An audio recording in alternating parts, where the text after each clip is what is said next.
बात प्रिय विद्यार्थियों, जैसा कि आप देख रहे हैं बाल राम कथा से पाठ 3 दो वरदान प्रश्न अभ्यास। तो पिछले दिनों हमने आपको यह पाठ संपूर्ण रूप से पढ़ाया, तो आपने इसमें से क्या क्या समझा। तो प्रश्न अभ्यास। प्रश्न पहला, राम के किन किन गुणों का सभी लोग लोहा मानते थे। प्रश्न 2, सभा ने राजा दशरथ के किस प्रस्ताव का स्वागत किया। प्रश्न 3, राज्याभिषेक की तैयारियों के समय अपने नाना केकेराज के यहाँ कौन कौन गए हुए थे। प्रश्न 4, कैकेयी की दासी का नाम लिखिए, तुम्हें उसका स्वभाव कैसा लगा। प्रश्न 5, कैकेयी ने राजा दशरथ से कौन से 2 वरदान मांगे थे।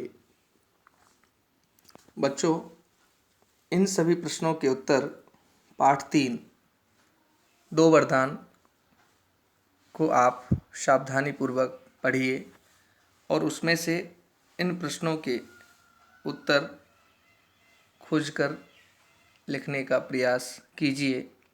मैं कुछ निर्देश आपको देना चाहता हूँ उत्तर लिखने से पहले। ध्यान रखने के लिए पहली बात जो है, आप इन प्रश्नों के उत्तर पूर्ण वाक्य में दें। शब्द 1 या 2 यानी 1 वर्ड में नहीं लिखें। जैसा कि हम बता रहे हैं, उत्तर राम के डैश डैश डैश गुणों का सभी लोग लोहा मानते थे, इस तरह से आप लिख सकते हैं।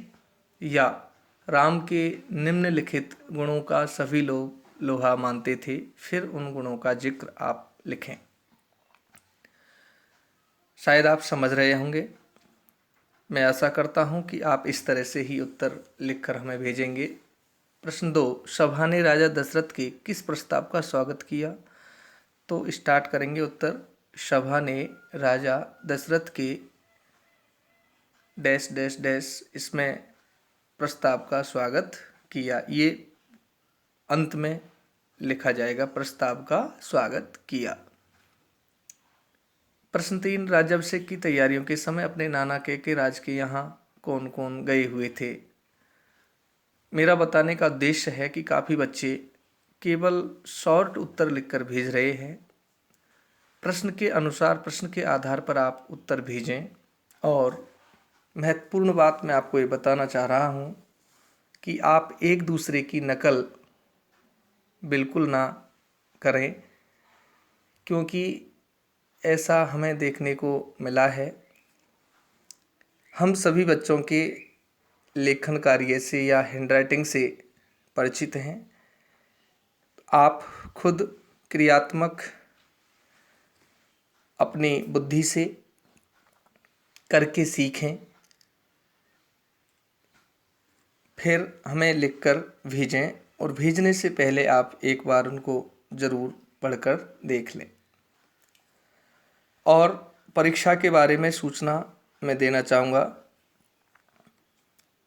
कि पिछले दिनों हमने आपको बताया क्लास 6 की PDT 1 की एग्ज़ाम 31 अगस्त को आयोजित होने वाली थी, लेकिन आवश्यक तथ्यों एवं उचित कारण से परीक्षा का आयोजन का समय आगे बढ़ाया गया है, जिसकी तिथि के बारे में आपको पूर्व सूचित कर दिया जाएगा।